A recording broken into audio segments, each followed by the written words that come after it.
যুক্তরাষ্ট্র জুড়ে চলমান শাটডাউনের মধ্যে সরকার পরিচালনার বহু খাত বন্ধ হয়ে পড়েছে।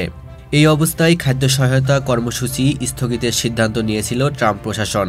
কিন্তু সেই সিদ্ধান্তের বিরুদ্ধে আদালতে আবেদন করেন একাধিক মানবাধিকার সংগঠন ও ক্ষতিগ্রস্ত নাগরিক। ওয়াশিংটন ডিসির ফেডারেল জেলা আদালত রায়ে জানায়, খাদ্য সহায়তা একটি মৌলিক মানবিক অধিকার, যা রাজনৈতিক অচলাবস্থার কারণে বন্ধ করা সংবিধান বিরোধী। বিচারক বলেন, সরকার বন্ধ থাকলেও মানুষের পেট বন্ধ করা যায় না। এই রায়ের ফলে প্রায় 4 কোটি আমেরিকান নাগরিক, যারা স্নাফ ও অন্যান্য ফুড ভাউচার প্রোগ্রামের উপর নির্ভরশীল, তারা আপাতত নিশ্চিন্ত।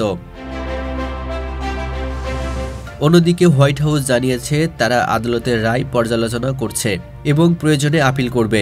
অর্থনৈতিক বিশ্লেষকরা বলছেন, এটি ট্রাম্প প্রশাসনের জন্য বড় ধাক্কা, কারণ শাটডাউন দীর্ঘায়িত হলে সরকারি খরচ কমাতে খাদ্য সহায়তা বন্ধের পরিকল্পনায় ছিল মূল কৌশলগুলোর একটি।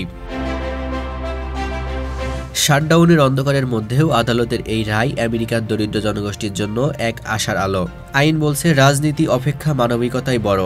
এখন প্রশ্ন শুধু একটাই, সরকার কত দ্রুত আবার সচল হবে আর মানুষের জীবনে স্বস্তি ফিরবে কবে?